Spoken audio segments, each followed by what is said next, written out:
Bismillahirrahmanirrahim. Assalamualaikum warahmatullahi wabarakatuh. Waalaikumsalam Waalaikumsalam warahmatullahi warahmatullahi wabarakatuh. wabarakatuh. Pertama-tama, marilah kita panjatkan puji syukur kehadirat Allah Subhanahu wa Ta'ala karena telah memberikan rahmat, kesehatan, dan keselamatan bagi kita semua, sehingga kita dapat berkumpul di Zoom kali ini. Sebelumnya, izin memperkenalkan diri. Saya Desti Nurlitasari sebagai moderator, adapun rekan saya Siva, Sultan, Aristo, eh, Raisa, dan Bunga. Adapun mari kita langsung saja mulai ke sesi yang pertama, yaitu pembukaan.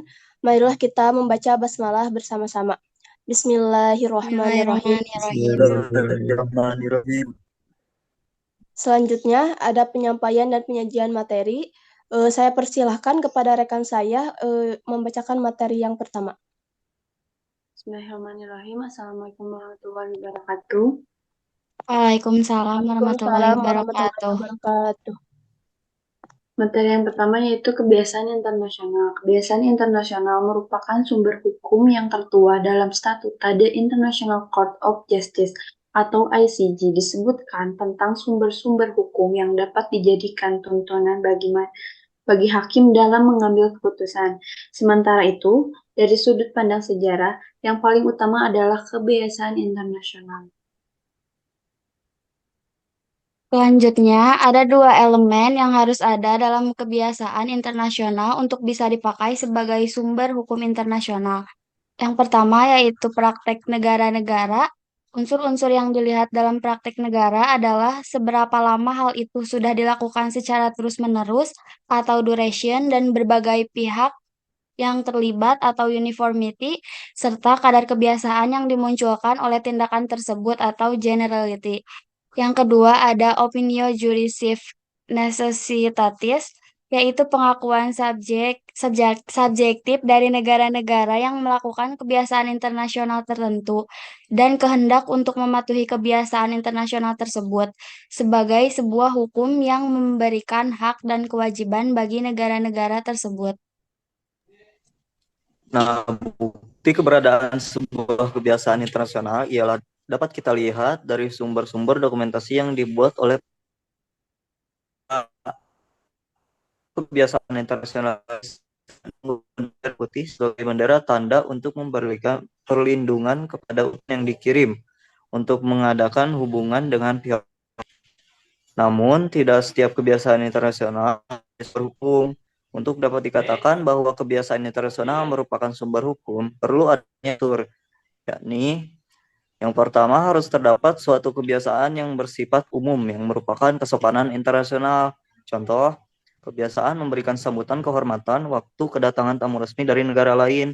Dalam hal ini, kepala negara atau kepala pemerintahan. Yang kedua, kebiasaan itu harus diterima sebagai hukum. Ini merupakan unsur psikologis. Unsur ini menghendaki bahwa kebutuhan kaidah atau kewajiban. Selanjutnya ada sumber hukum internasional. Mokhtar Kusuma Atmaja mendefinisikan sumber hukum internasional adalah sejumlah ketentuan yang terdapat dalam pasal 38 ayat 1 ICJ Statuta yang terdiri dari A. Perjanjian internasional, B. Kebiasaan internasional, C. Prinsip-prinsip hukum umum, dan D. Keputusan pengadilan dan ajaran para sarjana yang paling terkemuka dari berbagai negara. Bahwa menurut pasal 38 Piagam Mahkamah Internasional, sumber hukum formal internasional dibedakan menjadi perjanjian internasional, kebiasaan internasional, prinsip-prinsip hukum umum, dan keputusan pengadilan. Yang pertama, fungsi perjanjian internasional atau International Convention. Perjanjian internasional berperan sebagai sarana untuk meningkatkan kerjasama internasional. Salah satu kelebihan perjanjian internasional dibandingkan dengan hukum kebiasaan internasional adalah sifatnya yang tertulis, memudahkan dalam pembuktian dibandingkan dengan hukum kebiasaan internasional yang tidak tertulis. Kedua, ada hukum kebiasaan internasional atau international custom. Hukum kebiasaan internasional adalah hukum yang berkembang dari praktik atau kebiasaan negara-negara. Yang ketiga, ada prinsip hukum umum atau general principles of law.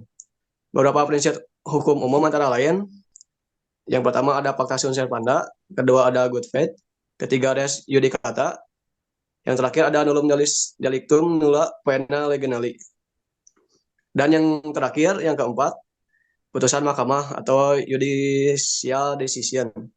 Putusan pengadilan dapat berdiri sendiri sebagai dasar putusan yang diambil oleh hakim dan dapat digunakan untuk memperkuat sumber hukum di atasnya.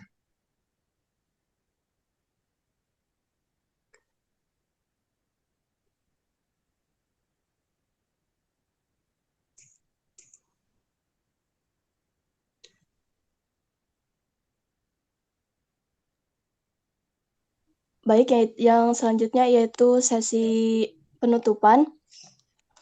Demikian tadi presentasi dari kelompok kami. Mari kita mengucapkan hamdalah bersama-sama.